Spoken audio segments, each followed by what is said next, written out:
I want you to know when Micah Parsons is on the Philadelphia Eagles in a year, Lord kill me. I'm going to thoroughly enjoy watching him destroy Dak Prescott in Jerry's world and have Jerry Jones sitting up there having to watch.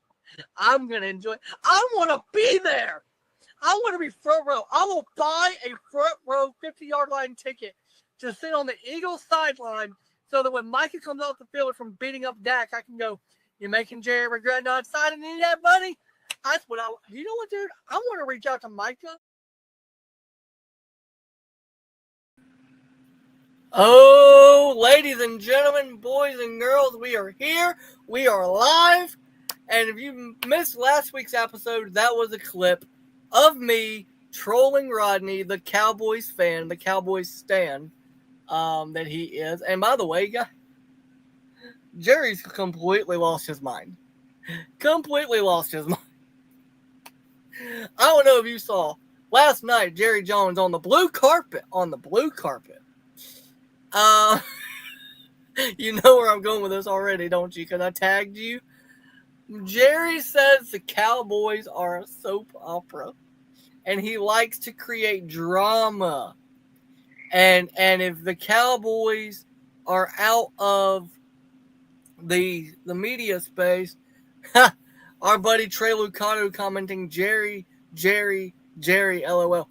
Jerry's like that really weird uncle that you don't want around, that you only want to see when he's giving you money. But then he's so cheap, even though he's a billionaire, that he doesn't want to give you any money. That's what Jerry is to Micah Parsons right now.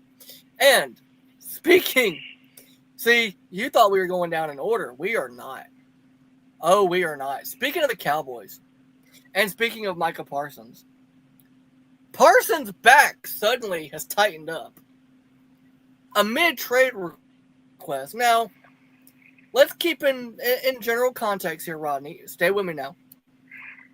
That Micah didn't have this problem.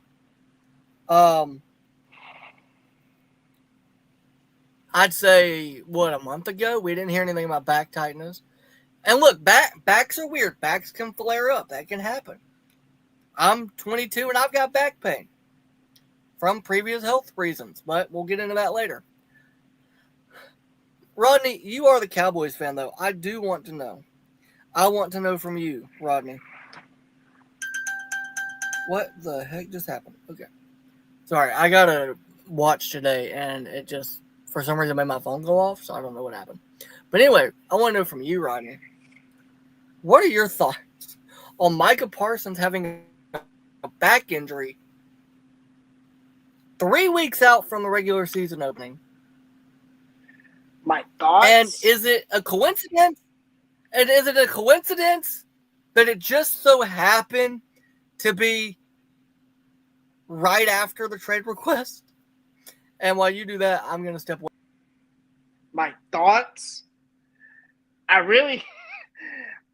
think I'm probably the last person to ask for my thoughts because, as all of y'all know, I am a huge Cowboys fan, and that will never change as much as they hurt my soul with everything that they're doing. But I'm going to keep it kidly friendly because we want to have a good show for kids that the parents can show to their kids, you know? So I'm going to keep it friendly. Dak Prescott, Jerry Jones, you are a big hooligan for what you have done with Micah Parsons handling this situation. Like I said last week, this is a top five defensive player in the league. There's only 2-3 guys that I could really name that's better than Micah Parsons. You know, your Myles Garrett, your TJ Watt, Nick Bosa, and maybe Patrick Surtain, since he's the reigning defensive player of the year. But I think it is a coincidence that, you know, he's suddenly gotten back tightness when he requested a trade. I think it's a huge coincidence. I think this is a way for him trying to stir the pot with Jerry Jones. Uh-huh. And because if you look at his career so far, he's been playing through pain. So he's been This in is true. pain the last few years, but he's been durable. He's always been available to play unless it was a horrific injury. So I think this is a way for him trying to fight back against Jerry Jones. And this has happened plenty of times in the NFL. So this is nothing new with what Michael Parsons is doing. But the question is, will it work against Jerry Jones? Because we've all seen how much of a hooligan that Jerry Jones is. So will it work against Jerry Jones? I don't know. Because I've seen this situation happen with CeeDee Lamb. I've seen it happen with Dak Prescott. I've seen it happen years ago with Dez Bryant. So I don't know. Don't forget Ezekiel Elliott. And Ezekiel Elliott. So I don't know exactly if this is going to work. Do I hope Jerry Jones pays him? Absolutely. Do I want to see Michael Parsons in another uniform? Absolutely not. Do I want to see Michael Parsons in a Philadelphia Eagles uniform? No. Yes. Will I fight back if he's in an Eagles uniform? Absolutely. I will fight back, literally, if I see Michael Parsons in a Philadelphia Eagles uniform. Okay, now I'm going to give my thoughts. In all seriousness, this is what Jerry does. If you'll remember last year, he waited until like 4 hours before the kickoff of the season to get Dak Steele done. Now, here's the only problem. There's only been one player in Cowboys history I know of that has sat out games because of a contract dispute, and that was Emmitt Smith. Yes. Micah, when I look at Micah, I see a lot of Emmitt. The way Emmitt handled Jerry, Micah handles him the same way. Emmitt don't shy away from calling Jerry out, and Micah doesn't either. But you know what I noticed, though? I've heard that the Cowboys, certain people in the organization, don't like Micah because he has a podcast and because he calls the team out and because he's not buddy with Jerry. He doesn't rub elbows with Jerry. Jerry Jones does not like Michael Parsons. Now, do you have to like the player in order to pay them? No. Look, Bill Belichick and Tom Brady didn't like each other towards the end. That didn't stop Belichick. Well, eventually it did, but it didn't stop him at first from making sure, hey, this guy gives us our best chance to win. We better bring him on. Right. A lot of that, though, was that Robert Kraft loved Brady like a son. Yes. Jerry does not love Micah like a son. Because my thing is this. Last year when it was CeeDee Lamb, you didn't say a word about injuries with CeeDee's contract. When it was Dak Prescott, you didn't say a word about you might lose him and not have him. When literally in 2020, I think it was 2020, it was either 2020 or 2021, he missed the entire season with a significant ankle injury. It was 2020. And Andy Dalton was the quarterback. Yeah. It was the COVID year. Dak has a legit injury history. And that year, he was playing on the franchise tag because you didn't want to pay him after 2019. I remember that. Now, would it hurt me to see Micah Parsons in another uniform? Absolutely not. Would it hurt me to see him in a Cowboys uniform? No. Because, look, there's been the proof is in the pudding. Marcus Spears, Dez Bryant, Troy Aikman, or not Dez Bryant, Michael Irvin, my bad. Troy Aikman, Jimmy Johnson. A lot of people that played for the Cowboys end up in media because they played for the Cowboys. Not saying they're bad at their jobs, because I absolutely love Marcus Spears and what he does. I love Jimmy Johnson. I love Troy Aikman. as an analyst. I love Michael Irvin as an analyst because he's so passionate, and it's so great when he's talking about the Cowboys because he gets tears in his eyes. He gets emotional. That man needs a towel. He's sweating. Micah will be fine. Jerry will pay him, or Jerry is gonna screw this franchise up. Now, if it does come that Jerry ends up trading Micah, I'm gonna laugh at you and at every other. I'm going to listen. You think I was bad with the intro to this podcast? Oh, I'll be so much worse. I will be so much worse. I'll have Micah Parsons. I will buy a Micah Parsons jersey in a different uniform and wear it on the podcast just to mess with you. But in all seriousness, I think they end up getting it done. Eventually, Jerry's going to have to talk to David Mulligeta, which I don't know that that's going to happen. And if that doesn't happen, then they don't get this done. But the reason this is such a big issue isn't just because it's the Cowboys and it's Micah Parsons. It's because Jerry doesn't care.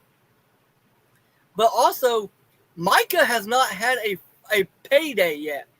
Obviously, he's gotten paid very well by the Cowboys in his rookie contract. But he hasn't had his second year. He's a 26-year-old player. But I think ultimately they get it done, personally. Now, let's move on to the next subject, which this is going to be very entertaining to talk about. It does still involve your Cowboys. Of course it does. This is going to be Cowboy heavy for the first 30 minutes or so. Lamb gets a flag because of the sideline. Rodney, I got to know your reaction. You're a Cowboys fan. What was your reaction to one? First of all, thankful that CeeDee Lamb is okay. Thank you that CeeDee Lamb is okay. But I got to know, what was your reaction to CeeDee Lamb getting hit in the back by a ref and they flagged him? Well, obviously I see where the heck this is going. This is basically the first half of the show is basically torturing me for all the things that's going on with the Cowboys. But I saw that replay multiple times, and I'm like, so I'm blaming both guys. So I'm like, CeeDee. First of all, the funny part was that ref hit harder in that game than any of the 22 players on the field. Like, CeeDee took the hardest hit in the game and wasn't even in the game. Like, CeeDee, how do you not know that referee is coming in pursuit? Hey, what happened to you? Like when somebody catches the ball, obviously the ref is going to run down there in case they score. Like, you should know that the referee is coming. So that's CeeDee's fault for not seeing the ref. But then you got to go to the referee, like the ref. How in the world do you not know that CeeDee is right there? What you could have done is you could have juked out of CeeDee's way, at least. You know, a lot of these referees, they are pretty quick. So I know some of these refs, they got some athletic ability. Not NFL athleticism, but you know what I mean. Like, they could run straight down the field with no problem. So you could have just zigzagged out of your way out of CeeDee and, not hit him. Now you hit him, okay? It's not the first time I've seen this happen. It's not going to be the last time I've seen this happen. But you want to flag CeeDee Lamb and don't flag on yourself? Well, here's the thing. Does that make any sense? Hold on. Here's the thing in defense of the ref. The ref was running the line that he's allowed to run. Players are told, stay off the white. The white sideline there, players are told to stay off of that white sideline because that's where refs usually run down on sideline plays. Players are told to stay off of that. CeeDee, if you watch the video from the other angle, was on the white. I hear that, but here's the thing. 2 instances where I remember a coach or a player stepped over the line and did not get a flag. First example, Mike Tomlin. I believe it was against the Ravens or the Bengals. Somebody returned the kick. Mike Tomlin was right there. He saw the player move out the way, trying to trip that player, Mike Tomlin didn't get flagged for that. Second time, it was the Jets against your Dolphins. One of the coaches from the Jets trips one of your players on the Dolphins, and guess what? No flag. So how come those two times one time they actually tripped somebody, they didn't get flagged, but when CD does it, it's a problem. It's a flag. Basically, in the words of a huge song, it's cool when they do it. It's a problem when I do it. Like, what? Well, here's the thing. First of all, don't come at Mike Tomlin, okay? But again, I'll say, players are told to stay off the white. You pointed out two instances where it was coaches. Players are told to stay off. Not necessarily coaches. Now, coaches do have a get-back coach. Normally, the head coach has a coach that's telling him you'll point him back. But they're not told they have to. I'm just saying. I'm just pointing that out. But here's the funny part. The best part of this whole thing. And God, I hope it happens. CeeDee Lamb could get fined by the NFL because of...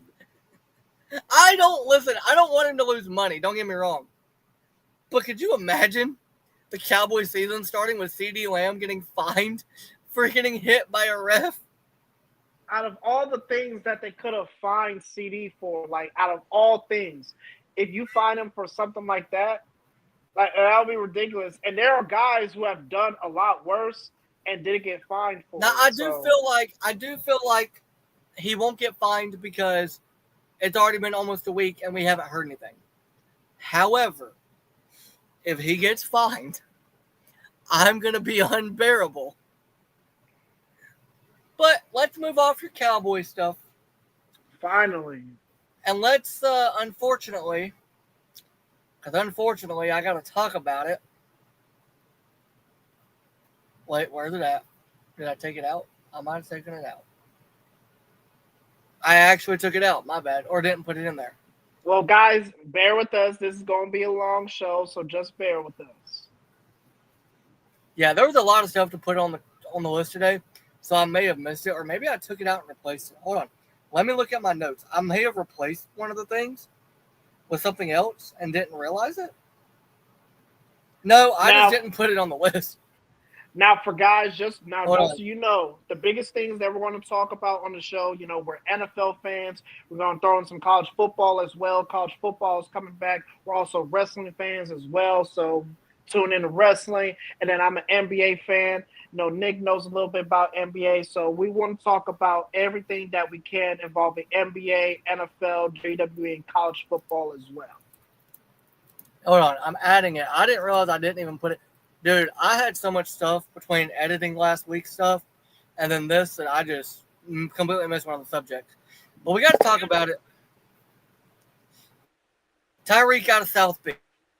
Now this comes. Let me come after you. Let me come after you, because you come after me. I'll let you speak first. Yeah, go ahead. Yeah, because I get to come after you with your Miami Dolphins. So first off, your quarterback can't stay healthy. Your coach. Hey, wait a minute now. You let me talk. I let you talk. Your quarterback can't stay healthy either. How many games did Dak play last year? How many games did Dak play in last year? I let you talk about my Cowboys. Cooper Rush. I let you talk about my Cowboys. You let me talk about your Dolphins, and then you say what you gotta say. Because first off, your team hasn't made the Super Bowl since 1984. So you can talk all that shiznit about my Cowboys. You guys haven't made the Super Bowl since Dan Marino. Now. I'm aware. Yes, I'm very aware of this. Your quarterback can't stay healthy.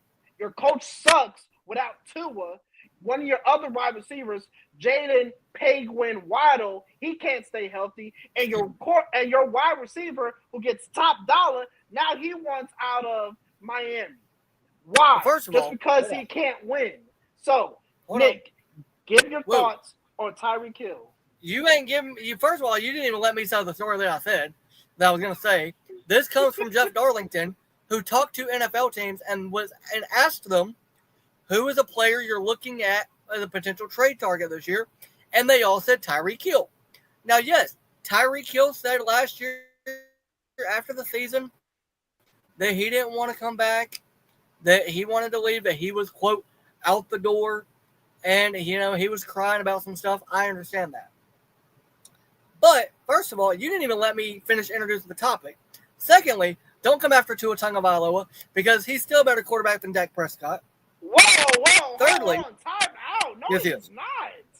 No, Dak he's has not. had 10 years, 2 playoff wins. 10 years and 2 playoff wins. Tua has no playoff wins. He's also only been in the league for 4 years and just recently has actually 5 years, and just recently got a competent coach that puts pieces around him. And it's not his fault. Joe Burrow's been in the league for 5 years and he has a Super Bowl. So, he's went to a Super Bowl. Jalen Hurts been in the league for 5 years. I will say this. Joe Burrow is a better quarterback than Tua. What about Jalen Hurts? And I would argue, first of all, Jalen Hurts is out of the conversation because Jalen Hurts has Saquon Barkley, that offensive line that is elite, A.J. Brown, who you can't tell me is not better than Tyreek and Jalen, and Devontae Smith, who is better than Jalen. I didn't come on here saying Jalen Waddle and Tyreek Hill were the best. I said he finally has competent weapons around him. Let me finish my statement, okay? If teams are trading for Tyreek or looking to, please, God, do it. That man is a cancer to the locker room. Get him out of Miami. Hell, I don't care. Send him back to Kansas City for all I care. Let Mahomes deal with him. I'm so tired of hearing about Tyreek not liking the Dolphins organization. You wanted to come here. You literally, you could have gotten paid by Kansas City, and when they couldn't pay you, you said your top trade destination was Miami. Because he didn't have to pay state taxes. By the way, Tyreek started the whole issue last year when he got his butt arrested before the first game of the season. Yeah, for what he was doing. And then wanted to cry at the end of the year when you refused, Antonio Brown Jr. refused to go back into a game. You might as well have taken your jersey off and walked up out of there because that's the same thing AB did in New York. AB refused to go back into a game with Tampa, took his stuff off, and walked out. That's what Tyreek should have done if Tyreek didn't want to be here. Because I can promise you, Mike McDaniel, as good of a receiver as Tyreek is, and he is a good receiver. He is still one of the fastest in the league, and I still think he could be AFC Offensive Player of the Year candidate. He's still that good at 30 years old. But Mike McDaniel, let's call it what it is, this is a prove-it year for him. For Tua, you got to stay healthy, prove-it year. Jalen Waddle, a young receiver who needs a veteran leader to help him, does not need someone that's going to cry and complain about everything that goes wrong in his life. It's not our fault that you had too many kids and you can't make enough money to feed them. Listen, you know where he needs to go? Go back to Kansas City. Go back to the cold, right? Because last year, you were in Kansas City, or maybe it was the year before, but you were in Kansas City, and everybody on the Dolphins had, long shirts on, and you walked out there shirtless, had to let the cold didn't bother you. How many catches you have in that playoff game, Tyreek? How many touchdowns you have in that game, Tyreek?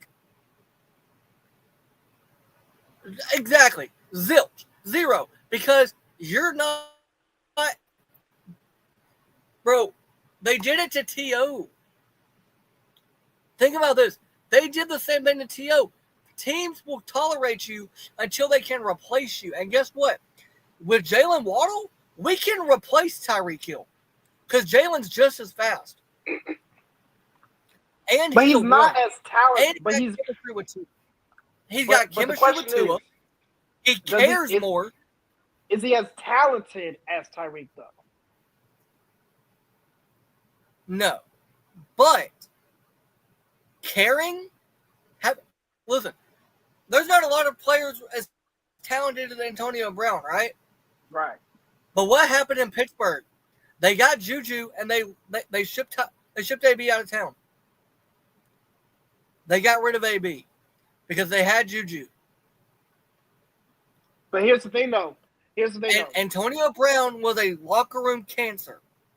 They had Juju, but he wasn't there that long. Then it led to Chase Claypool. That didn't last long. Then it led to George Pickens. That didn't last long. Well, listen, there's something in the water in Pittsburgh. Something in the water in Pittsburgh that makes these receivers crazy. Now you got DK Metcalf. But I'm saying, though, you want to go talent-wise. Well, first of all, DK's going to be fine. Don't worry about that. All right. But, dude, what I'm saying, though, is talent-wise, there was nobody as talented as AB, but they could replace him. Right. And they got rid of him, even though he was super talented. Tyreek, you are incredibly talented. I'm not taking that away from you. But you are not worth the headache anymore. You have done nothing all offseason but race YouTubers and call out Usain Bolt and all these other track stars looking to race them instead of staying in football shape and actually getting ready for the season. So if you're a team and you want to if you want Tyreek, I'm telling you, he needs to go to a team with a veteran quarterback, but also a head coach that he can't push around.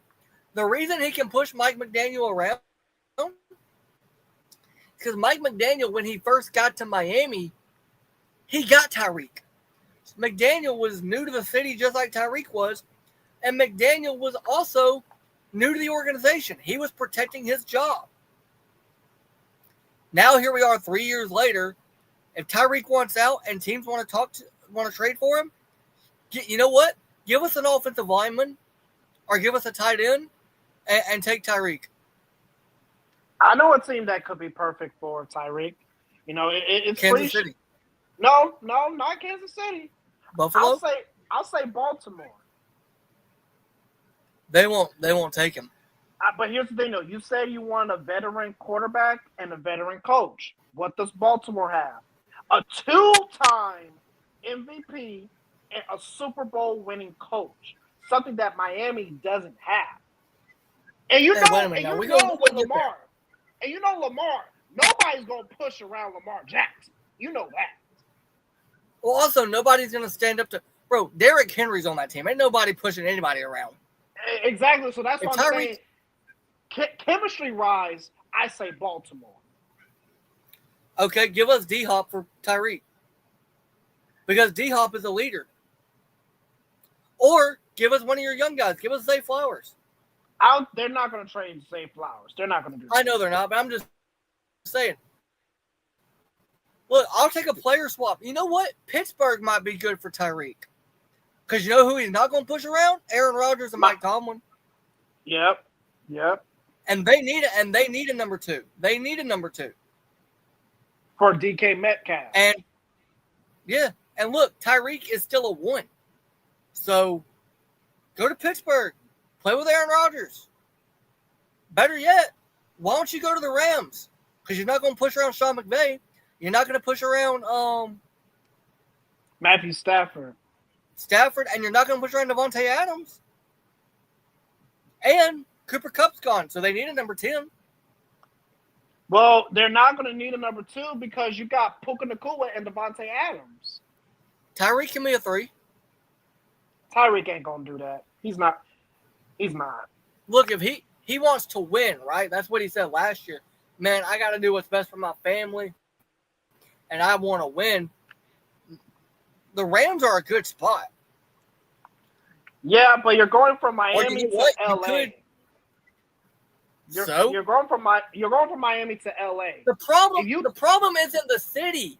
The problem is he's not a good locker room guy. Because here's my thing. I got a legit question for you, Rodney. Legit question. Do you think that if there wasn't internal issues going on in that Kansas City locker room, they would not have found a way to pay Tyreek. Be honest. Because at that time, he was 27 and had already helped them win a Super Bowl. No, but here's the thing, though. Tyreek said that they weren't willing to make him the highest paid receiver in the league. But here's the thing, though. Dude. You really think if he wasn't a problem in that locker room? Now, I'm not saying I've heard stuff because I haven't. But you don't trade talent like that unless they're a problem in the locker room. True that. You find a way. You're telling me Patrick Mahomes wouldn't have taken a pay cut to keep him? Just like Brady did with Gronk and Edelman for years? Just like Brady did when they brought in Randy Moss? Just like Brady did when they brought in Chad Ochocinco? Right. Like, they would have found a way to keep that kid. You're right. Just like, look, Joe Burrow, they found a way to keep Jamar and T. Now, Trey Hendrickson, we still don't know. But they found a way to keep Burrow's guys. They found a way to keep Burrow's guys up. We're going to get with Trey Hendrickson. We're going to get to that. Yeah, we're going to get to that. I'm not taking anything away from his talent on the field. He's still uber talented. Right. But the problem is, I think he's a cancer in that Dolphins locker room. And look, here's the other thing. You know this. If teams are saying a guy they're watching for a potential trade target is Tyreek Hill, then somebody in that locker room's talking. Right. Whether that be the GM, the coach, or one of the players, somebody's talking about him. Hell, it could be the owner. Bro, you remember what Tua said about his relationship with Tyreek? It ain't the same anymore because of what Tyreek said last year at the end of the year. Yep. Like, we got to fix that. We're going to work on it, but, he got to show us. Right. Somebody's talking. Right. Look. I hate to bring it up, but, like, look at Amari Cooper with Dallas. Right. When they traded him. Right. That talent, you don't. Khalil Mack with the Raiders. Amari Cooper with the Raiders. You don't trade that talent unless they're a problem in the locker room. Look at Myles Garrett. Myles Garrett requested a trade, said he was out, and they found a way to keep him. They didn't get rid of him. Money talks. I mean, yeah, money talks, but still, though, sometimes money ain't enough to keep somebody around. That's what I'm saying about Dallas. Dallas may actually lose Parsons because I don't know that money is the driving force for Micah. I think it might be, but I don't know that it's the driving force right now. Mm. Anyway, we're going to move on. Just want to I just want to talk about the Tyreek thing for a minute. We're going to bring this up. It's unfortunate. We have to talk about it, though. Had some injuries happen in the preseason. First of all, it sounds like that Lions player is doing better. Yes, I heard that he went to the facility a couple days ago. Sounds like he's going to be okay. Now, Landon Dickerson, the guard for the Eagles, he is having nope, he's not out for the year, we don't think. He's having a surgery on his knee, on his meniscus. They're kind of just going to shave it off a little bit, and hopefully he'll be good to go by week 1. He may miss the start of the season, but he should be good to go eventually. Now, one that came out today that I was very surprised about, Jordan Love had a surgery on his thumb on his left hand. So not his throwing hand. He's out for the rest of the preseason. And it was a ligament surgery, but he should be good to go by week 1. I hope he is, because let's be honest, the Packers, if they don't have him, they're done. I agree. That offense is tailor-made for Jordan Love. Now, the injury that really was heartbreaking to me was Chargers tackle Rashawn Slater. So Rashawn Yeah. Slater, he signed his $100 million contract, and soon he signs the contract. 2 weeks ago. He's done. Yep. He's done for the year. Another one that was heartbreaking. Yeah. Another one that was heartbreaking. We both saw it happen. Yeah. In the Vikings game, it looks like Rondell Moore is out for the rest of the year. Looks like he has a torn ACL, from what I understand. That absolutely sucks. I think somebody said it was a hip drop tackle. I don't know if that's what it was. I watched the tackle. It didn't seem like it was, and they didn't throw a flag on it. And they usually throw a flag if it's one of those, but they didn't. So I don't know if that's what it was or not, but unfortunate.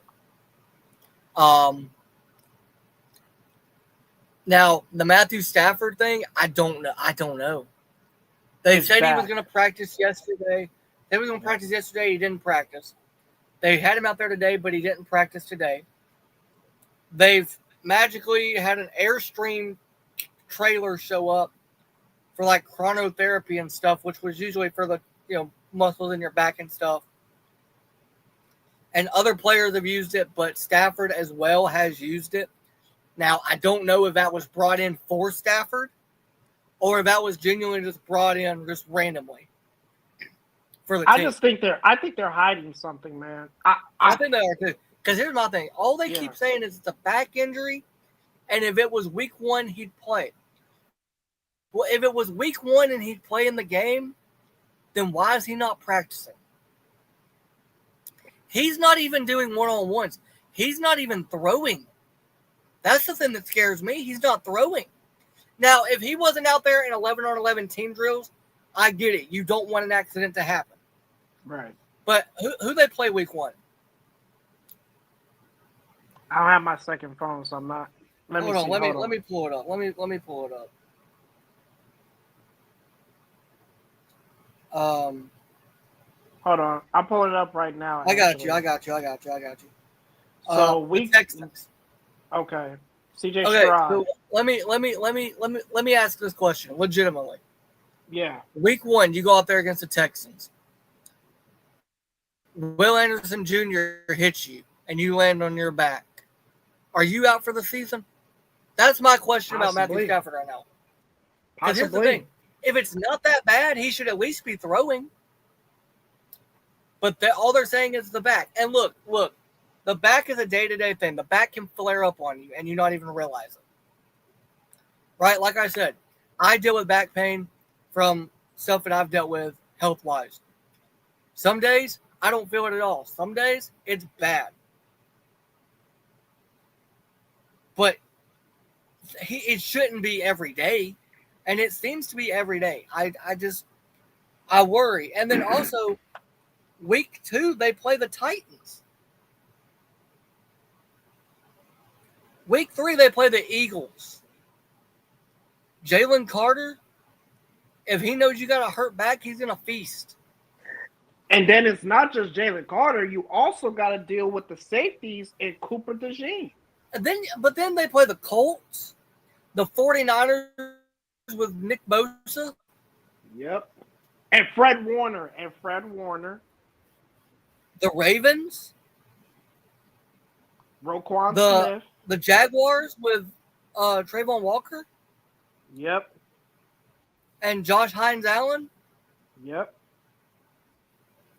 They play the Saints, Cameron Jordan, Demario Davis. Yep.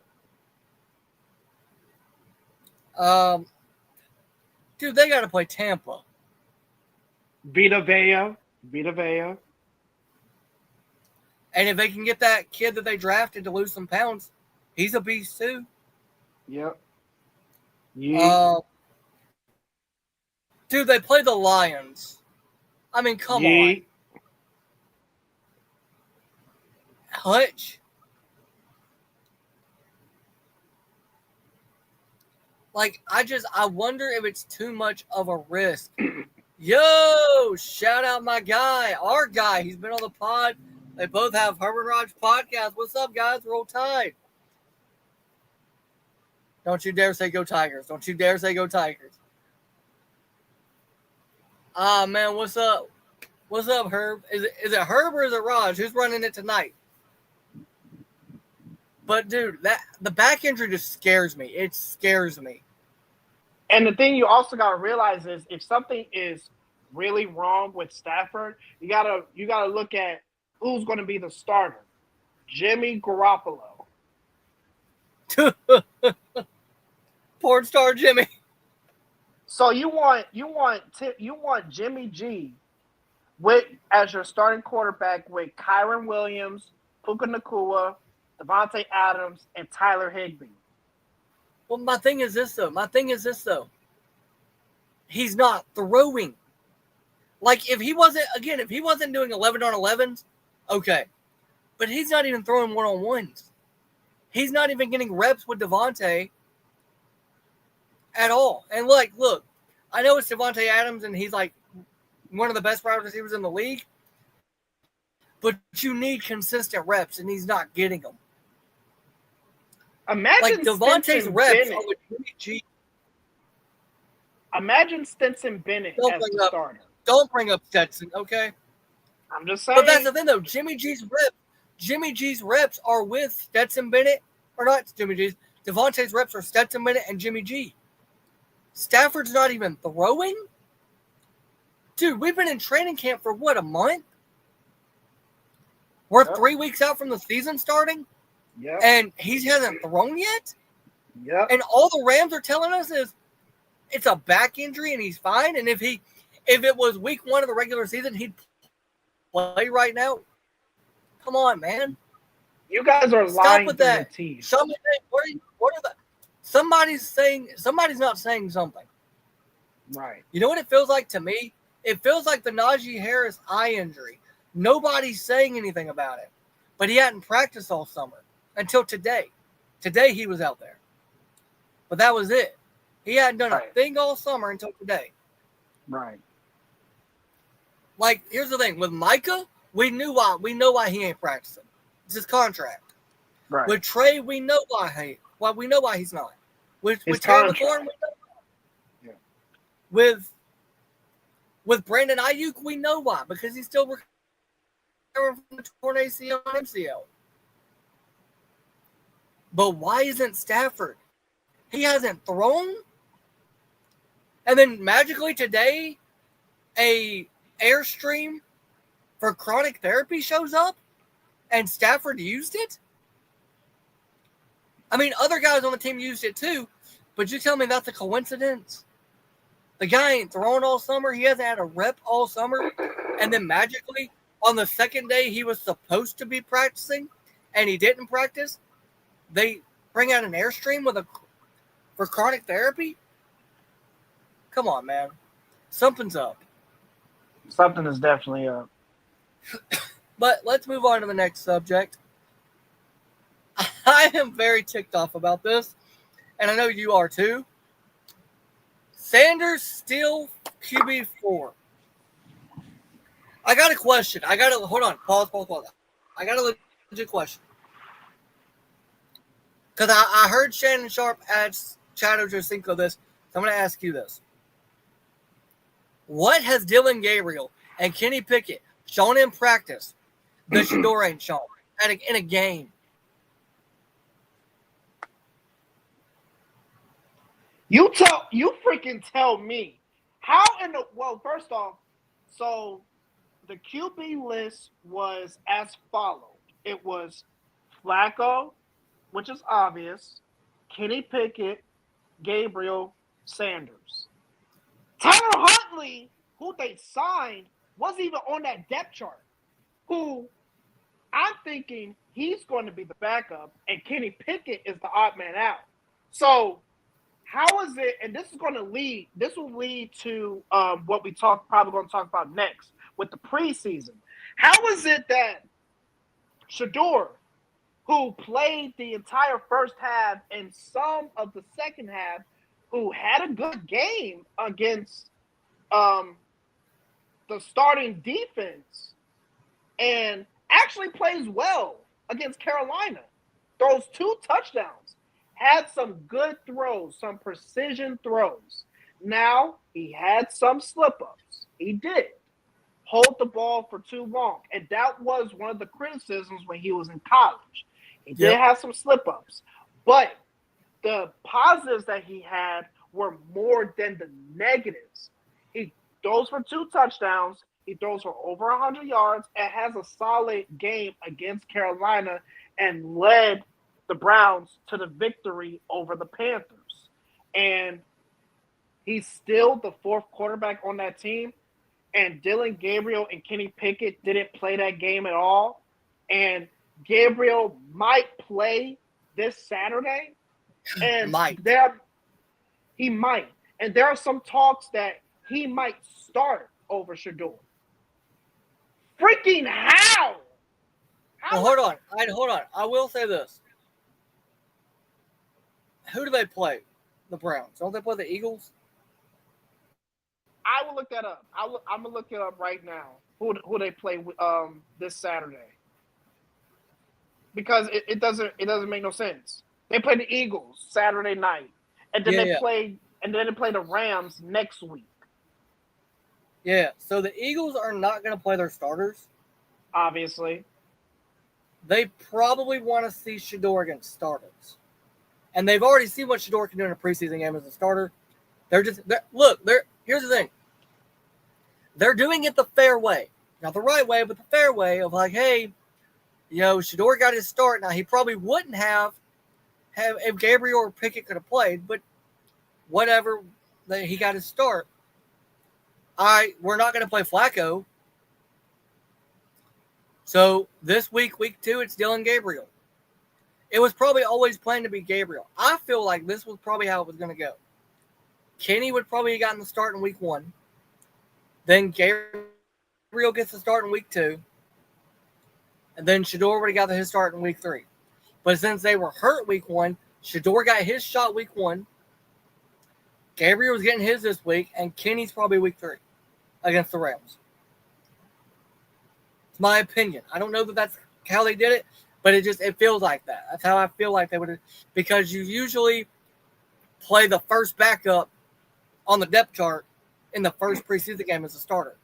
That would have been Well, when we were talking about this going into tonight, so they got Tyler Huntley. So they got 5 quarterbacks without counting Deshaun Watson. You got 5 quarterbacks on the team, and they said they want to keep 4. Now, here's the thing, though. We talked about. But here's the thing, though. They only signed Huntley. They only signed Huntley because of Pickett and Gabriel getting hurt. That's the only reason I signed Huntley. Was so that Shedeur didn't have to play all 4 quarters last weekend. Because remember, they signed him 2 days before the game. I don't think they would have signed him if Pickett or Gabriel were healthy. But again, I'm saying usually the way the preseason works is your starter doesn't play most of the time. Whoever's your projected starter going into the season doesn't play unless you're like the Colts and you're in a legit quarterback battle. The only thing I don't understand is yesterday morning, it came out that Kevin Stefanski may not be ready to name a starter for week 1 after the second preseason game. I thought that was because, oh my God, Shedeur showed out and they're going to potentially have him and Flacco battle it out in practice. And then, boom, Sanders has had no first-team reps, and he's number 4 on the depth chart again. I'm rooting for the kid. I am. Honestly, if I was a team right now, I'm calling for Shedeur. I'm calling the Browns and being like, look, you didn't trade for him. You drafted him 5th round. You clearly don't want him. Because here's my thing, dude. And this is what me and my brother were talking about this earlier. Think about this. What NFL owner comes out and says, if you had told me we were going to draft Shedeur Sanders on Saturday morning, Friday night, I would have said that wasn't going to happen. I don't think, and he blamed the GM. Remember, he said that was an Andrew Berry pick. That was his pick. I don't think it would matter Shedeur could go out there week 1 against the Bengals, put on a show against that defense, and win them the game, and he'd still be the 4 on the depth chart. Because here's the thing. The guy that signs the front of those checks that those players get doesn't want Shedeur, and he made that clear. And look, the same guy that signs the players' checks signs Kevin Stefanski's check and signs Andrew Berry's check. You don't think that Jimmy Haslam didn't go to the coach and go, I know you and Andrew really liked what you saw from Shedeur, but I don't want him. Let's make him the 4. Come on, man. And if you're Kevin Stefanski, if you're Andrew Berry, you got to listen to the guy paying you. I'm not blaming them. I'm saying I think the owner screwed this up. Because at the least, Shedeur should be the 2. Yeah. Or no, you know what? At the least, he should be the 3. At the most, he should be the 2. Because he's not going to be the 1 because of Flacco being there. Right. But here's the thing, though. He could be the 1 because, like I told you, I don't see Flacco starting the entire season. He could probably start the first 5 to 7 games, but I think in the middle of the season, get through the rough part. They get through that rough part because they play a rough schedule to start the season. Like, hold on, I'll pull it up. I'll read you out their schedule. And I'll tell you when I think that the quarterback change may happen in the regular season. Yeah. So hold on. So they play to start the year. Bengals. He ain't starting that game. No. Ravens. No. Packers. No. Lions. No. Vikings. No. Steelers. No. Dolphins. Yeah. Come on, man. Don't do that. Don't do that. Don't make us the rookie quarterback development system.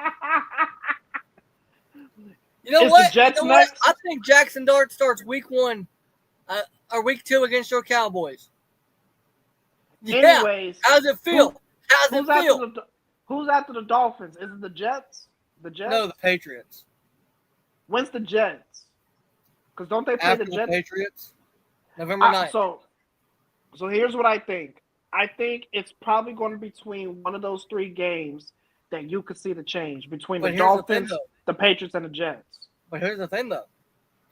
They play the Ravens November 16th after they play the Jets.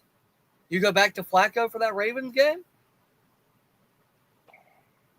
If something does not happen, say if something happens to Flacco, no.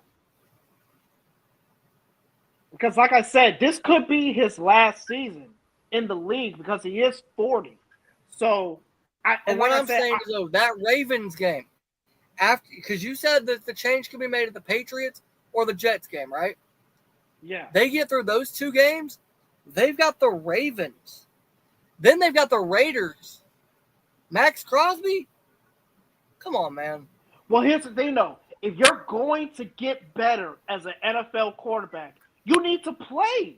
You got to be out on the field to get better. You're not going to know how you're going to play until you play. The thing. I think the change happens December 7th.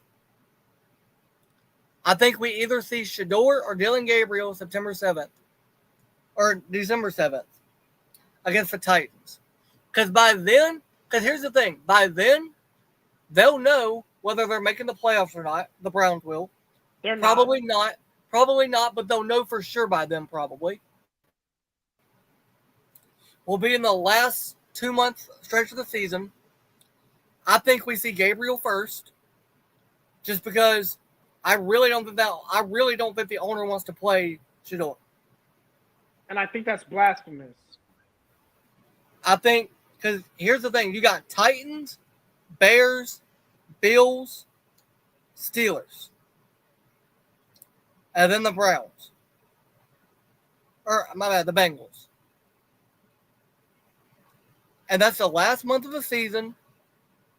and then the January 4th game against the Bengals. I just really, like I said, I really think it's going to be between them 3 stretch games between the Dolphins, Patriots, and Jets that the quarterback change will happen with Flacco. I just don't see it because you're coming out of that stretch. And first of all, stop disrespecting my Dolphins like we some type of rookie quarterback factory, okay? I'm just saying. Right. I'm just saying. But I'm saying, though, bro, you come out of that playing the Ravens? But like I said, and then the Raiders? If you're going to get better, you got to be thrown into the fire. You have to. I understand that. But here's the thing, though. These guys are rookies. You want them to get hurt? Caleb Williams played last year. Bro, that Ravens defense is legit. Even their backups are legit.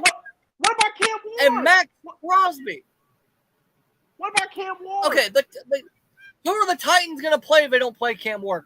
Will Levis is out for the season, and their backup, I don't even know his name. They don't have an option. The Browns at least have an option. You're going to get, bro, first of all, also, that Titans offensive line is better than the Browns offensive line. Because you're talking about rookie quarterbacks, Cam Ward is literally finna play. So that's all I'm saying. But here's the thing, though. The Titans, unlike the Giants and the Steelers, they don't have a choice. Same thing with the Saints. The Saints don't have a choice. They got to play Tyler Shuck. Because Big Hainer is not a starter, and Spencer Rattler is not a starter. Yeah, Spencer Rattler. I see him as a glorified second or third string guy. I don't see Spencer Rattler as a starter. I don't. Which we're actually about to get into that. We move off of Sanders. We move from one Sanders to another. Shiloh still a thumper. Man, he hurt Michael Pratt. He made Michael Pratt look like a rookie. If I will say this, and this is the only point. Shiloh popping out there. I like it. He doing what his daddy did. Well, I'll say this about Shiloh, and I said this, I said this already. I really think with Shiloh, he has a chance to really be a key impact for that Tampa defense, not just for this year, but for years to come. Because if you saw Shiloh play, he may not be as talented as his father, Dion, but the one thing that he has that Dion really didn't have, because he got that dog in him. Dion was a finesse type of player. Dion was flashy. Yes. Shiloh, here's the thing. Dion would pick the ball off, run it back, no problem. But Dion wouldn't get in the trenches with them boys and make them bleed. Shiloh will get down there. Look, if Tampa Bay is playing the Raiders and Ashton Genty's running, Shiloh's the type of dude that he's going to get in there. And look, like Ryan Clark said he had this mindset playing with the Steelers. I think Shiloh got the same mindset. And he was going to hit somebody, and they was going to know he was there. And here's the thing for people that forget. He was a highly recruited safety when he was going in college. He started in South Carolina. He was a starter on that South Carolina defense. The only reason why he went to Jackson State and then Colorado is because of his dad. Obviously. And here's the thing, bro. If he would have stayed in the SEC, never got hurt, I'm telling you, if he came out this year, he could have been at least a second round pick. At least a second round pick. Genuinely, and I'm being dead serious right now. My NFL comp for Shiloh is Ryan Clark. They play the same position, right? Ryan Clark was a safety. Yes. Ryan Clark was undrafted. Shiloh's undrafted. Yeah. Ryan Clark was a headhunter. Yes. He was part of that Steelers defense that ran over people, man. Troy Polamalu, James Harrison. He earned his spot on the field. Yeah. Casey Hayward. Shiloh the same way. See, here's the thing, bro. Everybody sees Shiloh on Twitch and on social media, and he's all goofy and he's having fun. But on that field, Shiloh gonna hurt somebody. Yes. Bro, it's kind of like this. And I love the fact that I don't know if Tampa plays them this year, but I hope they play the Ravens. Because Ryan Clark said that, and I've noticed it now that I watch it differently. He said a few years ago, Derrick Henry, when he's past that first level, past the D line, past the edge guys, and past that second level, past the guys that are built like him, and he's up there with them DBs and them safeties, it's a different attitude. He runs scared on the front line. He doesn't run with fear when he's on the backside. So like Ryan Clark said, either I'm going to hit him in the kneecap or his helmet going to be knocked off his head. Shiloh plays with that same intensity. Bro, I know it was preseason. He laid Michael Pratt out. If he can stay healthy, he is going to be a good safety. If he can stay healthy. He made Michael Pratt think, what was I doing in this game, bro? He's not going to start. He's obviously not going to start, but he'll be a key piece to that Tampa defense. Yeah, or no, my bad. I was saying Michael Pratt. Michael Pratt's the Tampa backup. I meant whoever they had as the backup for the Titans. He made that man scared. I'm rooting for Shiloh. I'm rooting for him. I'm rooting for Shedeur. I'm rooting for all the Sanders. Yeah, man. Let's get into a guy that he's not a Sanders, but he's family. Travis Hunter plays both ways. I'll be honest. I watched a little bit of this game. I didn't watch a whole lot of it. I wasn't impressed. No. But to be fair, though, we didn't really get to see a heavy sample size because he was out there with the starters, so they pulled him when the starters left too. Yeah. Now, it did come out. He's now the first string wide receiver and second string defensive back on the depth chart is what he is. I disagree with that. He should be second string receiver, first string defense. I think he's a better DB than a receiver. I do too, but here's the thing. You've got Trevor Lawrence, who's got to prove that he's the guy. You need to give him as many weapons as you can. And Travis Hunter is going to be. Plus, it's a little. I feel like it's easier for them to scheme stuff for Travis offensively on more drives and then just throw him out there at DB when they need it. Because they've got two good defensive backs on Jacksonville without him. They don't really have a number two receiver. It's Brian Thomas, and that's it. And you got to put as much weapons for Trevor Lawrence as possible. Exactly. But I didn't watch most of the game, but I was not impressed by what I saw out of Travis. And I even went back and watched the tape yesterday, and nothing about his tape popped off to me.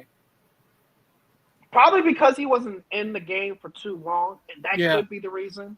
Now, I do wonder if they give him more reps in week 2 of the preseason. But when the regular season starts, that's when.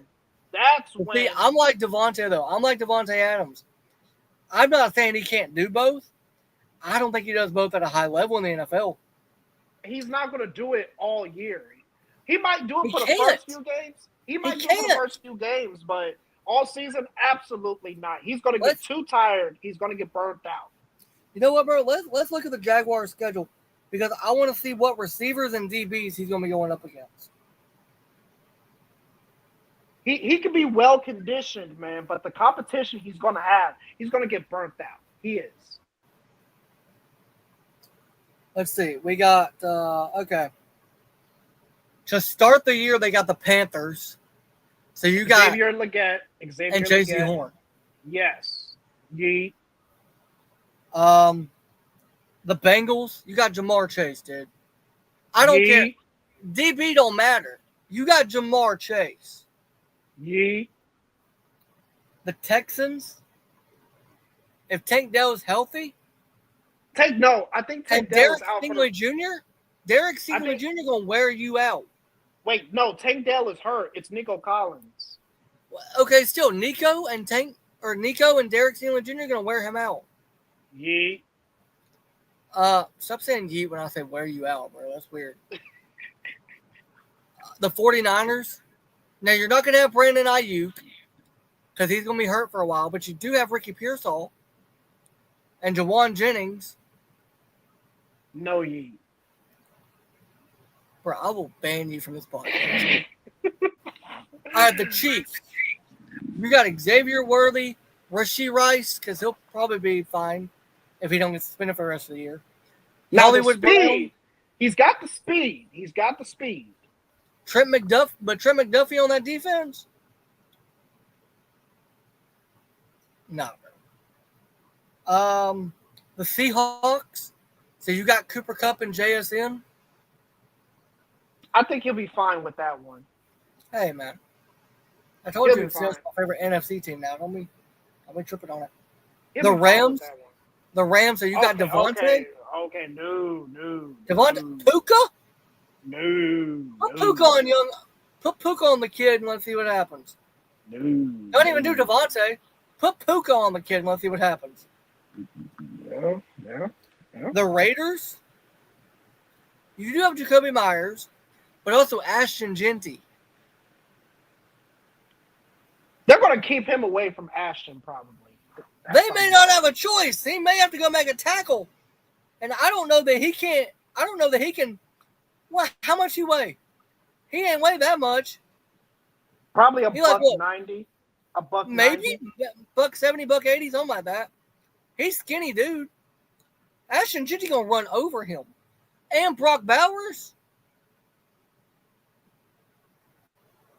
Nah. Well, don't forget, in the division, you got the Colts with Michael Pittman. Hold on. You got the Colts with Michael Pittman in the division.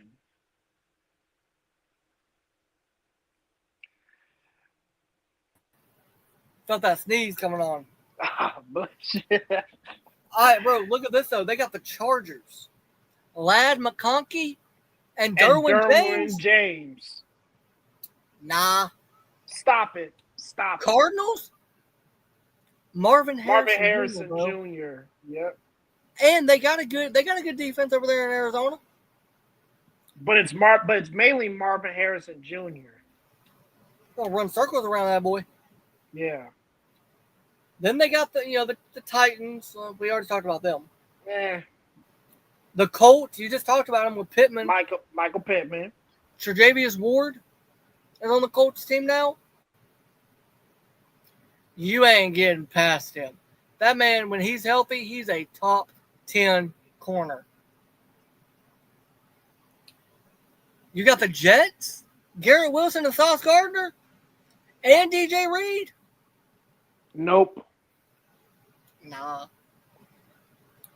Broncos, you got Pat Surtain and Cortland Sutton. Whoa. Like I told you before, defensive player of the year, Patrick Surtain.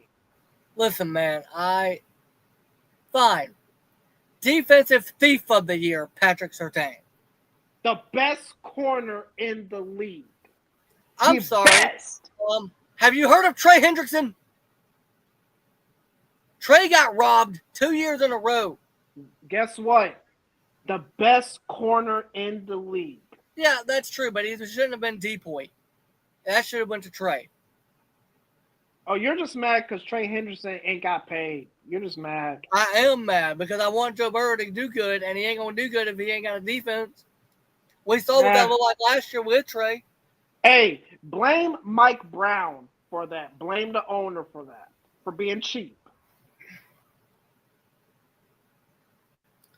But again, though, bro, like, come on, man. He ain't going to be able to do it all year. There's too many good teams. Right. There's too many good players. Yeah. On that one team, bro. Right. But let's get out of this and let's go to our next subject, which I'm very excited to talk about. Dart shines in New York. The Giants have a quarterback. Hey, Cowboys fan, how are you feeling about Jackson Dart, a.k.a. your new daddy, bitch? Hold on. He's your daddy. Watch your mouth. Watch your mouth. I'm sorry. Watch it. What's that I hear? I believe I hear Offensive Rookie of the Year, Jackson Dart. That's going to Cam Ward. That is going to Cam Ward. I believe I hear, hold on. I believe I hear New York Giant quarterback Jackson Dart. I believe I hear Jerry Jones nightmare Jackson Dart. I believe I hear better than Dak Prescott. Okay. Change the subject. I believe I hear. Wait a minute. What is that I hear? Wait a minute. I believe I hear Micah Parsons bitch Jackson Dart. Hold on, guys. This man was. See, and that right there tells you he wasn't listening. Pause. Hold on. Time out. You didn't even hear what I said. No. Tells you weren't listening. No. I said Micah Parsons bitch Jackson Dart. See, you ain't even hear what I said. Hold on. You were doing all of this for Bo Nix last year. Now all of a sudden, Jackson Dart is your new daddy now. So Bo Nix was your daddy last year. Now Jackson Dart is your new daddy. Hold on. That's MVP Bo Nix to you. Oh my God. Because he's gonna win the MVP. I'm still on the Bo train. Over Josh Allen. Over Josh Allen. Hey, Bo Nix. Bo Nix hasn't caused me pain and suffering for the last 6 years like Josh Allen has, okay? But he's still one of your favorite quarterbacks, though. But he ain't gonna win the MVP this year because Bo Nix is. And you know what? Bo Nix is gonna stop that tyrant in Kansas City, man, Patrick Mahomes. Because nobody else can seem to do it. Lamar Jackson is going to do it. Watch your mouth. That's my favorite quarterback. First of all, can you tell me the last time Lamar Jackson had a good playoff game? Oh, he just did last year. He ain't never had a good playoff game. That man has never shown up in the playoffs. I'm sorry. Who took Lamar Jackson out last year? I want you to say it.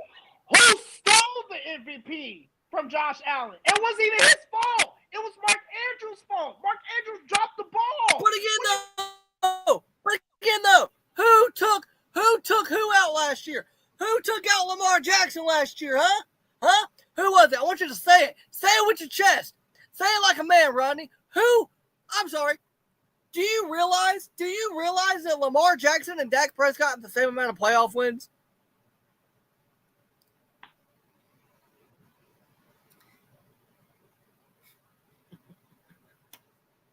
I'm just saying, bro. And by the way, 2 years ago,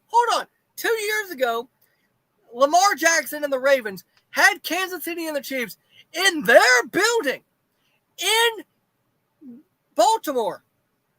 They had a better team than Kansas City, offensively and defensively, and who couldn't stop Mahomes?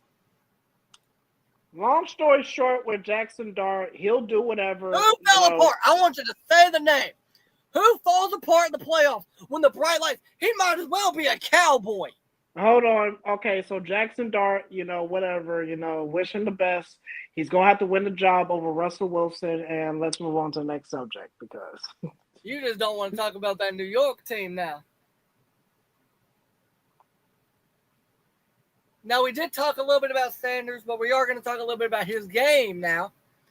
How he did in that game now. Sanders gets his perfect timing. See what I did there? You see what I did there? With his song, Perfect Timing. Hey, that was good, man. Boo! Fine. You know what? Next week, you want to come up with the topics, and then you want to get the whole live stream together, and then you want to, after the live stream, edit it, put it in a file, and ship it to Spotify for tomorrow morning. You want to do that? Why you got to put me on blast, man? I'm just saying. I do all that. I make the rundown. I send it to you. I get all the scheduling ready. Then I tell you. Then I clip everything. You want to make clips? You want to pay for clips every month? This a family friendly podcast. Let's get back No, to the it's topic at hand. no, it's not, bro. Let's Come get on. back to the topic at hand. So, what do you think of Shedeur Sanders? Give your grade. What do you grade? Honestly, Shedeur's first game. B minus. I give him Here's the why. same grade, a B minus. Yep. Here's why. He did some things that I really liked, like the 2 touchdown passes. I really liked. He made decisions really well, which I always knew he could do. Right, but, and I told you when this happened, I was gonna rip him for this. You did. You did. Shedeur, Shedeur. I'm gonna call him Shedeur. He don't even deserve the right for me to call him by his name. Shedeur, I want you to be successful, bro. I do. I want you to prove everybody wrong. I want you to prove me wrong. Because I didn't think you were a first round draft pick. I thought at best you were a second round draft pick. Now, I didn't think you deserved to fall to the 5th round. Nope. But I didn't think you were a top 32 pick. But you did the same thing in Colorado that you did Friday night. You ran backwards and then ran into a defensive sack. Now, albeit they were starters on that Panthers defense, and you were playing with a backup O-line, but still, dude, you can't do that. You got to throw the ball away. You can't be taking sacks. You know the quickest way to get pulled off the field? Taking unnecessary sacks. Ask Anthony Richardson. Because guess what? He takes a lot of sacks, and now he may lose his job. Yep. You're trying to earn a roster spot. You're not even fighting for starting position. You're trying to earn a spot on the roster, on the final 53. You got to do a better job, bro. You got to. But other than that one thing, B minus. Rodney, why did you give him a B minus? Exactly the same thing. You know, like I said, and I already said, he did more. The positives outweigh the negatives. But the biggest thing was he ran out of the pocket for no reason when the O-line collapsed, and he held on the ball for too long. What he needs to do is, if the pocket collapse, if the O-line collapse, get the ball out quick. I do not want you to run backwards and throw it to the sideline. And lose. Throw it to the sideline if you have like to. 7-8 yards. Don't do that. Get the ball out, and you know he's shown he's got some mobility. You know, he's not Lamar Jackson, but he's got some mobility. I think what will make him better if he could get stronger. Because look at Lamar. When Lamar came in, he was a little bit skinnier. Skinny.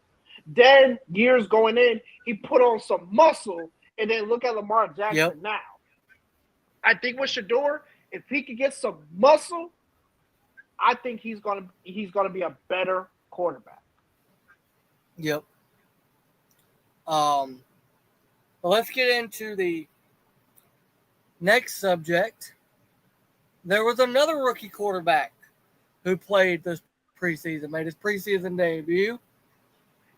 Cam Ward Titans up. Yes. See what I did there? I spelled Titans. See what I did there? Okay. See? Okay. I know what I'm doing, man. I'm not saying that. For a minute. Yeah, you said something about Shedeur and his perfect timing. Okay. By the way, Ward was not that bad. Ward was not that bad. Yeah. Now, Ward, he showed in that game against Tampa what we saw in Miami. Big, strong guy with a strong arm who can thread the needle on the field. But here's one thing I do not want him to see. I don't know why. I see a little bit of Brett Favre and Cam Ward. He's going to Oh try to God. throw. Because here's the thing. Here's the thing. Listen to me. Hear me out. Hear me now. Stay with me now. He's going to throw the ball. Are you Ocho Cinco now? Stay with me now. He's going to throw the ball in tight situations, and that's going to lead to some interceptions because he's got a strong arm, just like what Brett Favre had. And what was the one reason why Brett Favre has the most interceptions all time? Threw the ball into tight situations.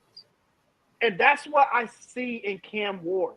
Big, strong guy with a big arm, and he thinks he can make every throw. I just see that in Cam. I see it. I see it right now in Cam Ward.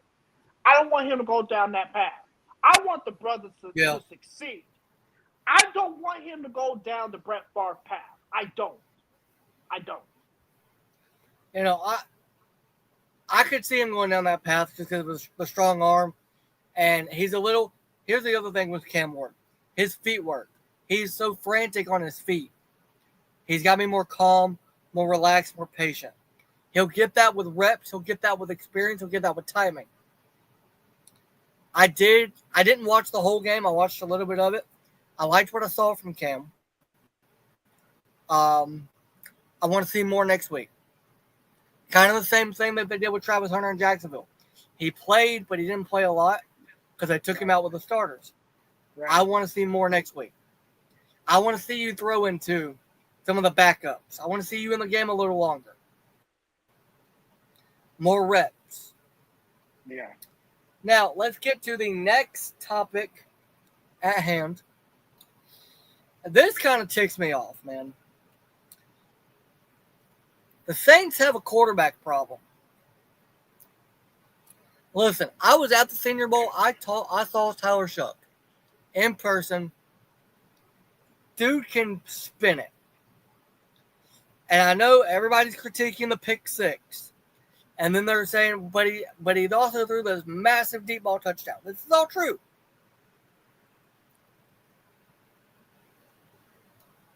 I swear to God. I swear on everything holy. Every spiritual fiber of my being. If we get to week 1 and Spencer Rattler is the Saints starting quarterback, fire Kellen Moore. Because you cannot tell me that Kellen Moore can look at that game last week and go, Spencer Rattler gives us our best chance. Your best chance is Tyler Shough. Period. I said to a couple people that I think the Saints are going to have the worst record in the league, and they're possibly going to get the number 1 pick next year. But here's the problem. They may want to suck it up for the big fish next year if he comes out. You know who he is. Arch Manning. But here's the thing. Some people are saying that Arch is going to wait until he graduates because he doesn't want to go to New Orleans. We don't know for sure if it's true. I've heard some reports that he might stay. No, he is going to stay, but it's not because of New Orleans. He's staying because the rest of them stayed 4 years. Peyton did 4, and Eli did 4. And his grandfather, Archie, came out and said, no, he's staying 4 years. Well, if the Saints, you got to think, he would only have 1 year as a starter also. Well, if the Saints end up with the number 1 pick. Well, if the Saints get the number 1 pick next year in the 2026 NFL draft, what if you still have Tyler Shough? Who do you pick up number 1 next year?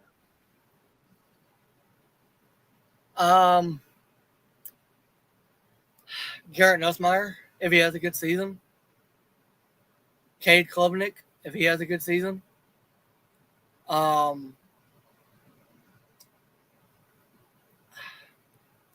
If he comes out, Carson Beck, if he has a good season. Like, these are all good options. I think Carson, the project quarterback. I think Garrett is probably the most NFL ready. I think It's just that Cade is a project, but not a long-term project. Like, you could start him pretty early, but I think if Nussmeier has a good year, Nussmeier.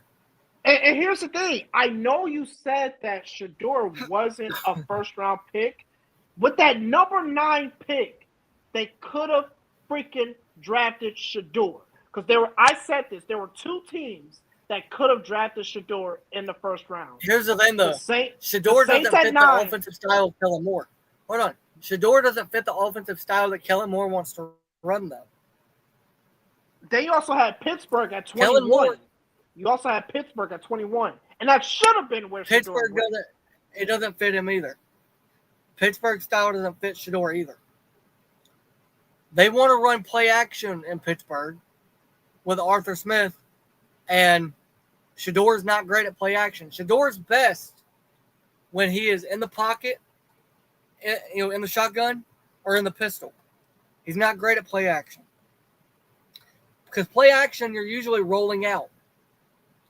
Shedeur's not athletic enough to do that. I'm not saying Aaron Rodgers is either, but Aaron Rodgers does have better zip on the ball and does make decisions faster than Shedeur. But Shedeur in the game, he did run some bootleg plays. He can run, but that's not his thing. Come on, man. You know Shedeur is not known for being a runner. Yeah.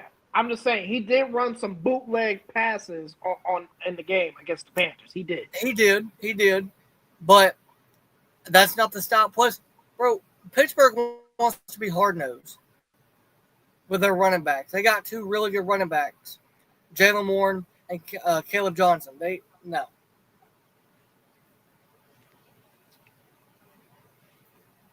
Now, we've went over everything. That was the last topic. The Saints have a quarterback problem. We want to thank everybody for commenting. They've had a problem. They've had a problem since Drew Brees retired, and it's been what? Yeah, 5 years. It's been 5 years. Well, I'm telling you, bro. If we get to week 1 and Spencer Rattler's the starter, Kellen Moore better lose his job. Throw away the season. Don't even let Kellen Moore in the office. Want to thank everybody for commenting. Shout out to Carter. He commented a bunch. I appreciate it. Shout out to the Herman Raj podcast for coming through and saying what's up. We love you boys. Would love to have you guys back on the channel anytime. Shout out to Trey Lucado, who came in trolling Rodney with his Jerry.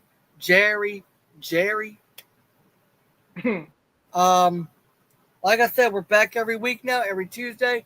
If you missed today's live stream, you can always go back and watch it on YouTube, or you can watch it tomorrow or listen to it on Spotify, as I'll be uploading the audio to Spotify. But guys, we appreciate you guys watching. Make sure to smash the like button. Make sure to subscribe to the channel. So potentially a big announcement coming soon. I'll say more on that at a different date, but potentially some good news coming soon. Rodney, as always, I appreciate you. Why don't you tell the fine people where they can find you? Yes, you can find me on TikTok and YouTube at RJKForever4. And you can find me on Instagram at RJK_forever2. Going to be posting some more content. Going to try to get more invested into YouTube, TikTok, posting short videos. So you're going to see more of Nick, and you're going to see more of me. Also, guys, we will be coming back with clips. I will be taking this video, making clips of it. We should have clips out by Friday, either Friday or Saturday. I'll be working on clips tomorrow. I'll send some to Rodney. I'll take some. We'll put them out on my TikTok and my YouTube channel, as well as my Instagram, which is all the Nick Beasley Show. All of it's Nick Beasley Show. So you'll get clips from the podcast. You'll probably get some more. You'll probably get a funny intro next week, because every week gonna be a different intro, and it's gonna be something me trolling Rodney. or vice versa. Rodney can be trolling me. I don't know yet. I'll see whenever I find the most entertaining and makes me laugh the most, and feels like it makes the most sense for the topics we're going to be discussing. Obviously, tonight was Cowboy heavy, so obviously the clip for tonight's intro had to be trolling Rodney about the Cowboys. But again, guys, we're looking forward to NFL season. I do plan on streaming some NFL games this year. Plan on doing the Dolphins games. May do a couple Cowboys games. I'll see if Rodney wants to hop on any of them with me. The primetime games, I should be streaming every primetime game. Every Sunday night game, every Monday night game, every Thursday night game. Should be streaming, and then we'll be live every Tuesday. But guys, as always, it is nothing but love. You'll never have to pay to watch us. I will never make you do that. We're just grateful to anybody that watches and anybody that comments. We love y'all. Thank y'all. Peace.